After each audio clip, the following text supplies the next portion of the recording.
আসসালামু আলাইকুম। আজকে আমরা পড়ব অ্যাপোক্রাইন গ্ল্যান্ড। অ্যাপোক্রাইন গ্ল্যান্ড থেকে প্রথম যে তথ্যটা,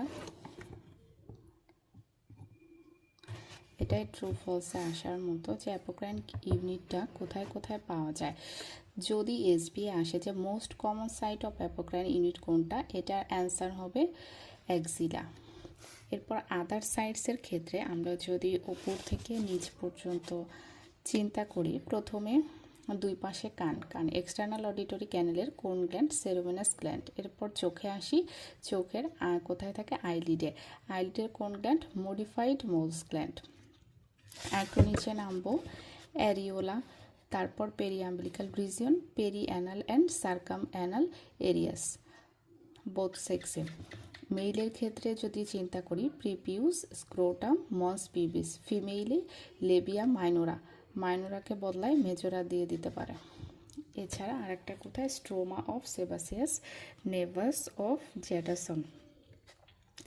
এখানে এই বক্সটা হবে না, প্রশ্নটা হচ্ছে আনকমনলি অ্যাপোক্রাইন গ্ল্যান্ড কোথায় থাকে। এটা অ্যান্সার হচ্ছে ফেস অ্যান্ড স্কাল। ফিটাস অবস্থায় আমাদের এন্টায়ার স্কিনে অ্যাপোক্রাইন ইউনিট থাকে। এরপর জেস্টেশনের যে ফিফথ মান্থ, জেস্টেশনের 5 মাস হলে তখন ওপরের যে নর্মাল সাইটগুলা, এই জায়গাগুলা ছাড়া বাকি জায়গার অ্যাপোক্রাইন ইউনিটটা রিগ্রেস করে। হিস্টোলজিক্যালি অ্যাপোক্রাইন ইউনিটের পোর্শন কয়টা? পোর্শন হচ্ছে দুইটা, একটা হলো সিক্রেটরি গ্ল্যান্ড আর একটা এক্সক্রিটরি ডাক্ট। এখন মনে হচ্ছে যে এখানে একটা ফিগার থাকলে খুব ভালো হতো, পরবর্তী এডিশনে আসবে ইনশাল্লাহ। আপনারা একটু গুগল করে অথবা মশলাতে ফিগার আছে দেখে নেবেন। এটা হচ্ছে ইনফান্ডিবুলাম অফ ফেয়ার ফলিকল, আর এটা অ্যাপোক্রাইন ইউনিট। সিক্রেটরি পোর্শন যেটা, এটা হচ্ছে কয়েলড, আর এক্সক্রিটরি এটা হচ্ছে স্ট্রেইট। ছবি দেখলে মনে থাকবে ভালো। সিক্রেটরি পোর্শনটা কোথায় থাকে? সিক্রেটরি পোর্শনটা থাকে লোয়ার পার্ট অফ ডার্মিস অথবা সাবকিউটিনিয়াস ফ্যাট অথবা এদের জাংশনে। আর এক্সক্রিটরি ডাক্টটা কোথায় এমটি হয়? যা আগে বললাম, হেয়ার ফলিকলের ইনফান্ডিবুলাম। অ্যাপোক্রাইন এক্সক্রিটরি কয়েলের ডায়ামিটার অ্যাক্রাইন এক্সক্রিটরি কয়েলের চেয়ে কত গুণ বড়? এটা হবে 10 গুণ। অ্যাপোক্রাইন গ্ল্যান্ডের লাইনিং কি? লাইনিংগুলো সবসময় ইম্পর্ট্যান্ট। এটা হচ্ছে cuboidal to columnar epithelium. Apocrine cuboidal to columnar যে সিক্রেটরি সেল, এটার কন্টেন্টস কি? প্রথমে আমরা জানবো এটার মধ্যে কি কি থাকে। এটার মধ্যে থাকে cytoplasm, nucleus, endoplasmic reticulum, Golgi apparatus, ribosome, mitochondria, lysosome আর সিক্রেটরি গ্র্যানিউল। এই জিনিসগুলো ট্রু ফলস স্টেমে কীভাবে চেঞ্জ করে দিতে পারে। সাইটোপ্লাজমটা পরিমাণে কেমন? অ্যাবান্ডেন্ট, আর এটা কিফিলিক, ইওসিনোফিলিক বা পেইল স্টেনিং। নিউক্লিয়াসটা কোথায় থাকে? এটা থাকে near the bases of cell, round nucleus. Endoplasmic রেটিকুলামের মধ্যে কোনটা থাকে, স্মুথ নাকি রাফ? এটা থাকবে রাফ এবং প্রমিনেন্ট। গলজি অ্যাপারেটাসটা ওয়েল ডেভেলপড নাকি পোর ডেভেলপড? এটা ওয়েল ডেভেলপড। এছাড়া রাইবোজোমও থাকবে অনেক বেশি, মাইটোকন্ড্রিয়া, লাইসোজোম। আর এটা আলাদাভাবে মনে রাখতে হবে, dense secretory granules near the luminal border.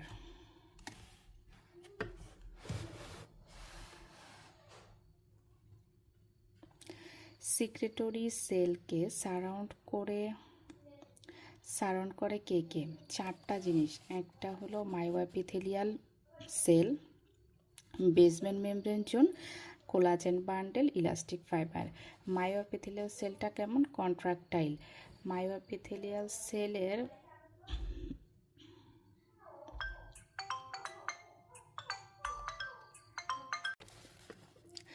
মায়োএপিথেলিয়াল বদলায় এখানে কিউবয়েডাল দিতে পারে, কারণ এই যে অ্যাপোক্রাইন এক্সক্রিটরি ডাক্টে কিন্তু কিউবয়েডাল সেল থাকে। মায়োএপিথেলিয়াল সেলের কয় লেয়ার? এখানে 1 লেয়ার। বেসমেন্ট মেমব্রেন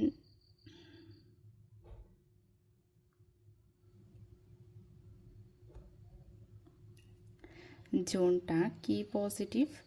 এটা প্যাস পজিটিভ। কোলাজেন কোন টাইপের কোলাজেনের বান্ডেল থাকে? টাইপ 3। অ্যাপোক্রাইন এক্সক্রিটরি ডাক্টের কম্পোজিশন কি? কিউবয়েডাল সেল থাকবে, কয়টা লেয়ার? 2টা। একটা হচ্ছে ইনার পেরিলুমিনাল কিউটিকল, ইনার বদলায় আউটার দিয়ে দিবে। অ্যাপোক্রাইন এক্সক্রিটরি ডাক্টে কোনো আউটার মায়োএপিথেলিয়াল লাইনিং আছে কি না? নাই। আর অ্যাপোক্রাইন এবং অ্যাক্রাইনকে হিস্টোলজিক্যালি কনভেনশনাল মাইক্রোস্কোপিতে পার্থক্য করতে পারা যায় কি না? এটা হচ্ছে পারা যাবে না, কিছু বুঝতে পারা যাবে না। ডাক্টের স্ট্রাকচার কোনটার কেমন? অ্যাপোক্রাইন ডাক্ট যেটা বা অ্যাপোক্রাইন গ্ল্যান্ডের যে ইন্ট্রাফলিকুলার পোর্শন, এটা হচ্ছে স্ট্রেইট। আর অ্যাক্রাইন ডাক্টের যে ইন্ট্রাডার্মাল পোর্শন, অ্যাক্রাইন গ্ল্যান্ডের যে অ্যাক্রাইন ডাক্ট অথবা ইন্ট্রাএপিডার্মাল পোর্শন, সেটা স্পাইরাল।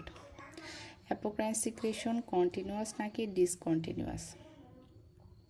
এটা কন্টিনিউয়াস, কিন্তু অ্যাপোক্রাইন এক্সক্রিশনটা হচ্ছে এপিসোডিক। এটা মনে রাখা সহজ, ই ফর এপিসোডিক, এটা অ্যান্ড্রুসে আছে। নার্ভ সাপ্লাই অফ স্কিন, এটা হচ্ছে আনমাইলিনেটেড, অ্যাড্রেনার্জিক এবং কোলিনার্জিক দুইটাই হতে পারে। যদি এসবিএ হিসেবে আসে তাহলে হবে অ্যাড্রেনার্জিক। অ্যাপোক্রাইন গ্ল্যান্ডকে স্টিমুলেট করে কারা? 3জন, ক্যাটেকোলামাইন, এপিনেফ্রিন, নরএপিনেফ্রিন, অ্যাসিটাইলকোলিন, আর হচ্ছে VIP, vasoactive intestinal peptide. Emotional স্ট্রেসের ফলে নার্ভ টার্মিনাল এবং অ্যাড্রেনাল মেডুলা থেকে সিম্প্যাথেটিক নার্ভাস ডিসচার্জ বাড়ে, এটা তো আমরা সবাই জানি। Properties of apocrine secretion, normally এটা হচ্ছে মিল্কি কালার, কিন্তু যদি লাইপোফুসিন থাকে তখন ডার্ক ব্রাউন হতে পারে। এটায় কোনো গন্ধ নাই, এটায় কোনো জীবাণুও নাই। তাহলে ঘাম দুর্গন্ধযুক্ত কখন হয়? যদি ফলিকুলার ইনফান্ডিবুলা এবং স্কিন সারফেসে ব্যাকটেরিয়া থাকে, তখন সেটা কি করে? অ্যাপোক্রাইন সিক্রেশনকে ভেঙে দেয়। ভেঙে কি তৈরি করে? Short chain fatty acid, ammonia এবং অডারিফেরাস সাবস্ট্যান্স তৈরি করে। এর ফলেই ঘামে দুর্গন্ধ সৃষ্টি হয়। হিউম্যানে অ্যাপোক্রাইন সিক্রেশনের নন কোনো ফাংশন আছে কিনা? নন কোনো ফাংশন নাই। ম্যামালসে অ্যাপোক্রাইন সিক্রেশনটা কোথায় থাকে? এন্টার স্কিনে। ম্যামালসে এদের ফাংশন কি?